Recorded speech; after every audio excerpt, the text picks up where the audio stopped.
In the first 14 episodes of the series 1, we have proven that the true God of the Gita is the three-eyed Shiva Shankar through the Gita verses and the Quran and the Bible. In the current episode, we present the first jap from the ShriGuru Granth Sahib, the Sikh scripture, which proves that the Sikh scripture too mentions Swayambhu Shiva Shankar being the God.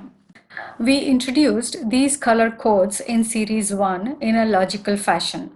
We request the viewers to make note of these color codes while going through the notes mentioned on the screen that are coded with these color codes. One may find an additional green color coded words. The mystery of this green personality is elaborately revealed in Series 3 with a variety of evidences from all world cultures. Let us present the first verse from the first section of the ShriGuru Granth Sahib. Let us first superficially look at the 4 encircled words in the jap. We shall see their individual meanings a little later. However, those who know the meanings can easily say that the meanings of these words contradict one another because there are 2 souls in one body. The Ek Omkar, Ajuni and Swayambhu are the adjectives of Shiva, the Supreme Soul, called Shivanetra, or the Saharathi in the Gita, meaning the co-charioteer, Bhagavan, who has self-manifested in the bodily chariot of Arjuna, the Akal Murat, the Shankar, the Adam, which has been elaborately proven with Gita verses in the first 10 episodes of Series 1. Shiva Shankara is the ShriGuru, called Param Brahma in the Gita, and in this verse from the Guru Gita of the Skanda Purana, both authored by sage Veda Vyasa. It is a must to watch all the episodes in all the 3 series that provide world evidences about the three-eyed Shri Guru, called Shri Guru Akal Murat in the Guru Granth Sahib. He is praised as the double-headed Agni in all the 4 Vedas, being the high priest along with Savitra and Soma, meaning the sun and the crescent moon. In this Guru Gita verse, they are mentioned as Brahma, Vishnu and Maheshwara. The crescent moon, the perfected Shankara called Vishnu, and Shiva the Maheshwara.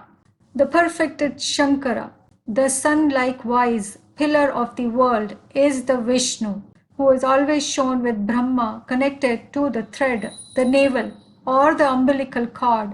The Vishnu is shown floating in the ocean waters of wisdom called Srimat.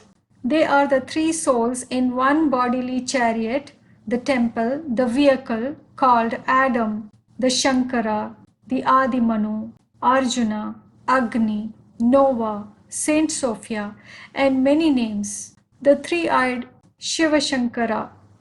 The Shiva is the sun.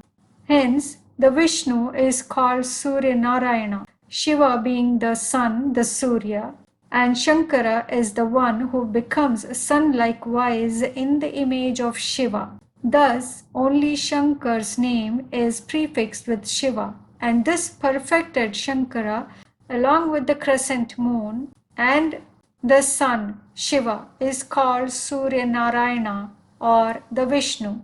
The 2 sons are the dual fathers called Akal Murat, the Sahib, the Shri Guru in the Guru Granth Sahib. This 3-eyed personality is called Elohim in the Abrahamic scriptures. Thus, the conclusion is the one Shri Guru, the Supreme Guru, Param Brahma, orally sermonizes the wealth of knowledge, the Granth, through the Sahib, meaning the Lord of the worlds, Adam, Arjuna, at the end of the Iron Age, which is called the beginning of the entire world cycle. Viewers, please watch Series 1 and 2 for scriptural evidences and Series 3 for world pictorial evidences. Now let us look at the meaning of each word of this jap. Ik Omkar. The one and only one who has the knowledge of the three tasks, Auma, is Omkarnath, the one with the ocean of knowledge, Shiva.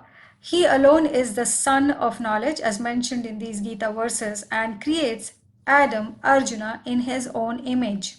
Satnam means one whose name is Sat, meaning truth. Ek Omkar alone can be called true, thus addressed as Satyam Shivam Sundaram. As said in the Gita 16 and 17 of chapter 2, Shankar Arjuna Adam is Sat on this earth because he is the one who imbibes 100% of Shiva's knowledge, thus becoming in the image of Shiva. Purak.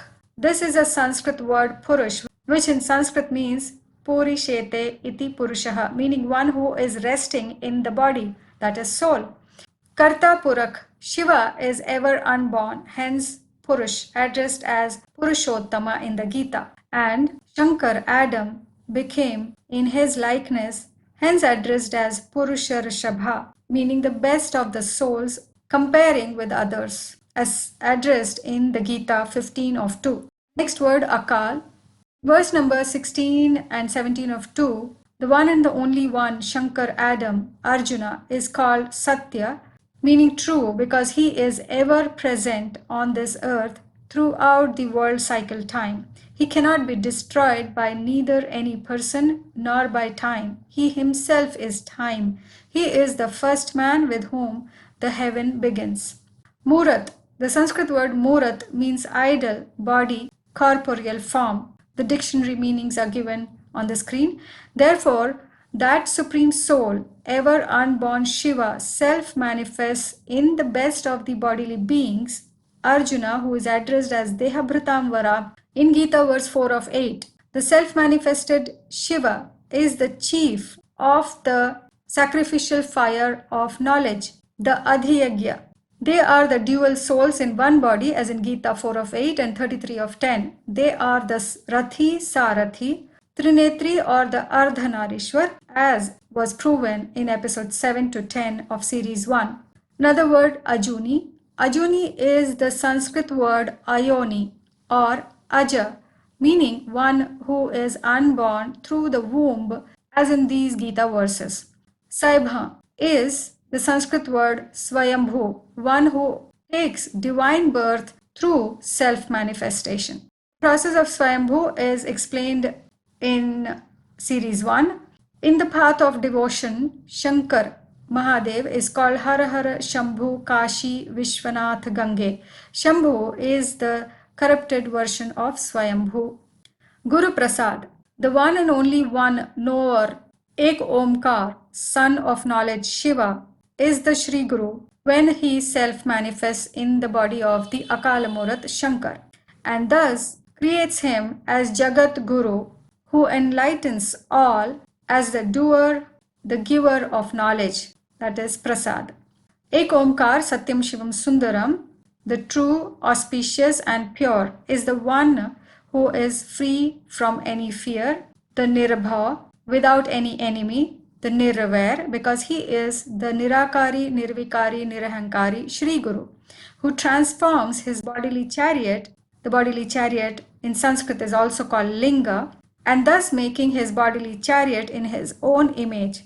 Thus, the perfected Adam is worshipped in the entire world as Shivalinga.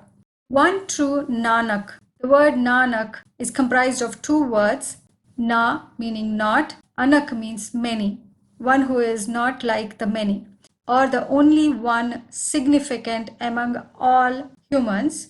The most intelligent is the Shiva Shankar, the perfected Adam, in the image of self-manifested Param Brahma, Shri Guru. The Gita, the Bible, the Quran, and the Vedas and Manusmriti all mention about the story of Adam, Arjuna, the Akal Murat, and his task of creation, sustenance, and destruction at the end of the Iron Age, just before the Golden Age begins. We present a few English translated verses from the Guru Granth Sahib that prove the same. We request the viewers to read them for better understanding, along with attention on the color coding. Certain comments and the relevant Gita verses are mentioned in the boxes beside the verses. In this japa from Guru Granth Sahib, the first highlighted sentence is, in the Amrit Vela, the ambrosial hours before dawn, chant the true name and contemplate his glorious greatness. This time before dawn is not about the everyday dawn. It is about the dawn of end of Iron Age. Amrit is the antonym of Mrit, meaning death, or the mortals. Hence, Amrit means immortals. Vela means time or hours, meaning immortal hours. Amrit Vela hours are from 2 a.m. to 4:45 a.m., which is the peak of night, just before the sun rises. This is symbolic of the time in the entire cycle, the last 100 years of the end of the Iron Age, the darkest period of ignorance, the night. That is when God Shiva comes and by self-manifesting in the bodily chariot of Akal Murat, Adam, teaches with his nectar of knowledge that transforms clashing opinion mortals to immortals, the righteous beings. We have already proven in the first 10 episodes of Series 1 that mortality and immortality is not about the physical death, but it is about the soul being dead or living, meaning the mind and intellect experiences sorrows and unstable happiness during hell, whereas during the immortal heaven, the mind and intellect constantly experiences happiness due to divine virtues called the righteous quality. Hence, the gods and goddesses are called Amar or Amrit.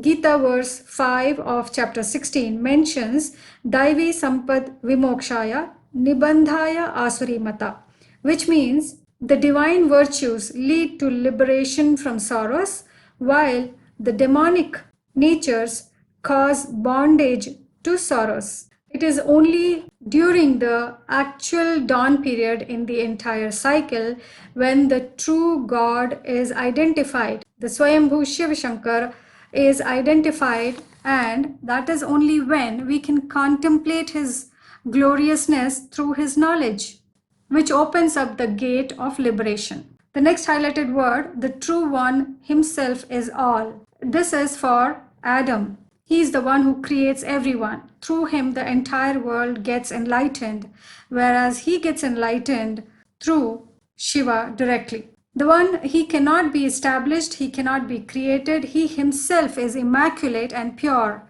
is for the Shiva, the one who can never be created. He himself is the ocean of knowledge, the one who is created by him in his own image. As mentioned in Gita verse 2 of chapter 14, is the Kal Murat, the Adam, the perfected Adam.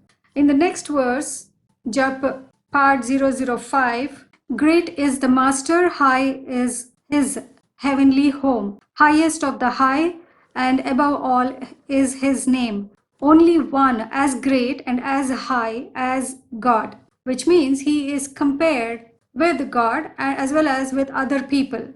The only one who becomes in the image of God is the Akal Murat. His creation is the heavenly home, because the one who cannot be created, who is ever immaculate and pure, never takes birth. He doesn't live on this earth, and thus the heaven is not his home.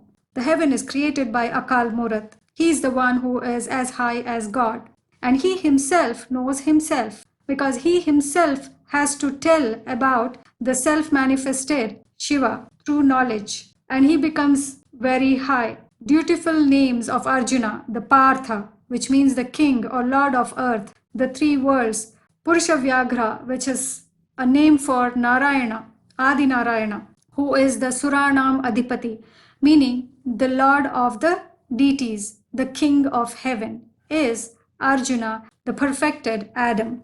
This verse from Japa part 7, it mentions the primal one, the pure light. The first one that comes onto this earth is the pure light, Shiva, the supreme soul. He self-manifests in the body of the Akala Murat, who is given the adjective of Akal because he has no beginning, no end, because he is ever present throughout all the 4 ages on this earth. He is one and the same. And when he wakes up in knowledge, the entire world wakes up. And when he sleeps in ignorance, the entire world sleeps in ignorance.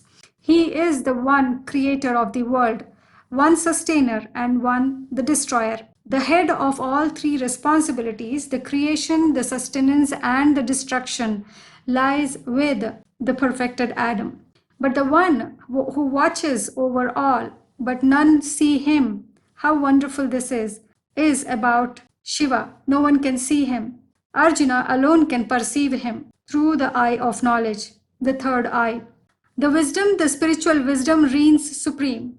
The Shiva himself is the Shrimat, meaning the most auspicious opinion. And at the end of the world, which is called universe, which means one opinion, the entire world learns about his wisdom through the only university that is established by God, where everyone comes to one opinion and become universe. The highlights in the yellow in this verse, forms of incomparable beauty are fashioned here. During this Amrit Vela, time at the end of the Iron Age, just before the Golden Age begins, the soul is made so beautiful with divine virtues that those who become righteous are called gods and goddesses in the image of the God. Perfected Adam is the creator of the righteous beings through whom the first dynasty of gods and goddesses is established. This first religion, the only righteous religion, is called Adi Sanatana Devi Devata Dharma, the religion of heaven, the golden and the silver age period. And in the next part, Shlok, the day and night are the 2 nurses in whose lap all the world is at play. So the entire world cycle time is day and night, the heaven and the hell. The day is the golden and the silver age, and the night is the copper and the iron age. In this verse from section 2 and section 3, the underlined sentence is, he is the king of kings, the supreme lord, the master of kings, is about Partha, meaning the king of earth, the king of kings. Purusha Vyaghra means the supreme lord and the master of kings. In the next verse, primal being, the most wonderful creator, who created, fashioned it, as well as destroyed it. So he creates at the end of the Iron Age, and that is when the heaven begins. And again, after the heaven period, at the end of the heaven period, people become unrighteous as part of the cycle due to divided religions, and then all become unrighteous by the end of Iron Age, when the world is destroyed by way of destruction of falsehood. We request the viewers to watch the 3 series and the episodes within the series in the numbered sequence. We have used questioning technique where each and every point is questioned, answered in the most practical manner, supported by religious scriptural references and other authentic evidences, and thus are arranged in logically meaningful flow.